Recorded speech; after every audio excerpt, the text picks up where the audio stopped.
One of the smallest products at Oshkosh 2007, one of the ones that's frankly hardest to discern, hardest to see, and doesn't weigh a whole heck of a lot, is one of the ones that does the most. Bill Waterman has brought along a copy of the TSO'd version of a new headset, and if you would, talk to us about what it does, how it got there, and more important than anything else, why it's the best thing in the world. Okay. Well, there have actually been about 3 revolutions in aviation headsets. The first was the David Clark Green Cup that we're all familiar with, and that was an innovative breakthrough. That basically reduced noise to the point it wouldn't hurt your hearing for the first time. Well, the second revolution was when active noise canceling was introduced, and it took out the fatiguing low rumble. But when they did that, it didn't really do anything for the hearing frequencies, but it took out the low rumble that becomes fatiguing. Well, insert passive, as we call it, putting a perfect seal in your ear so that you let no noise in the first place, is the third revolution. And we've really kind of pioneered that, where we have a headset that weighs 1.5 ounces of head weight, and it has as good as or better attenuation than the best active noise canceling headsets. And it, in the low frequencies, is very comparable. In the high frequencies, really better because it doesn't introduce any distortion. It basically has the same crystal clear sounds you'd hear in a high-end hearing aid, only in an aviation headset. And so we introduced it at Oshkosh in 2004, so we've had really 3 years to kind of perfect it.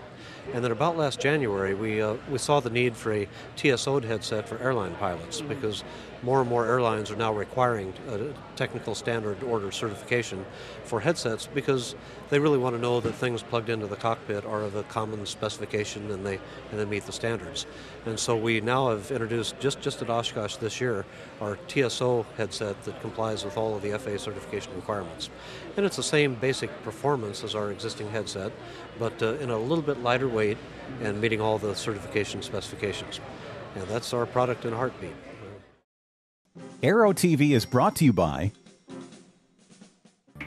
Today, there is an affordable, high-performance, easy-to-own and easy-to-operate very light jet designed with you in mind. Far less expensive than any other twin-engine jet to buy, it is also the least expensive to own and operate. It is the Eclipse 500, the jet that's easy to buy, easy to fly, and fun to own. The jet for you. Now, back to Aero-TV.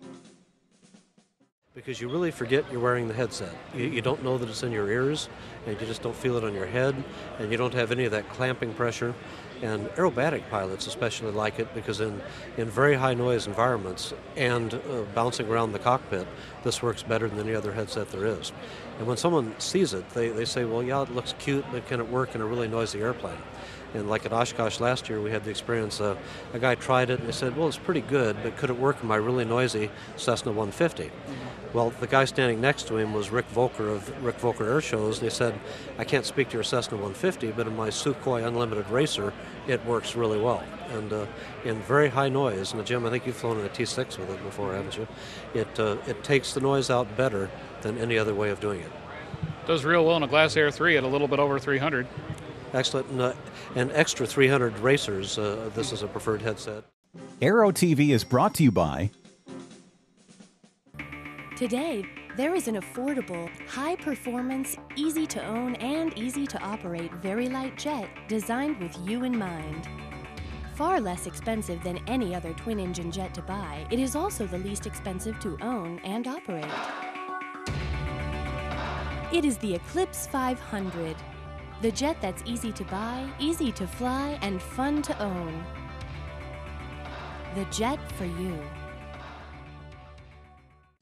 Now, back to Aero-TV.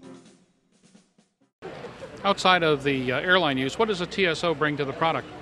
Actually, it's a little more rugged, even though it's actually still a little bit smaller, although the durability of our current headset has never been an issue. It's a little lighter weight. In my opinion, it's a little bit more comfortable. And other than that, it's the same sound, same quality, but a little more comfortable, a little lightweight, probably a little more long-term durable for day-in, day-out heavy use. Well, it just so happens we have a headset dummy here. Sorry, had to do it. If you would, show how the headset is fitted and just how easy it is to take on and off. And Megan, you've been drafted. All right, here we go. Take it away. All right, so basically the band is going to go in the back of the head. Okay. And it just fits right over your ear like that. And works out real well for the ladies with the hair, no problem there. And then the little comply canal tip there, I just sort of roll up. And then I've got kind of a funky ear canal, so I have to kind of straighten it out like that. Get it inserted. Wait for it to expand. And we're ready to fly. Not bad at all. Yeah. Under normal circumstances, what, about a 30-second operation? Oh, yeah. It gets to be second nature, really does.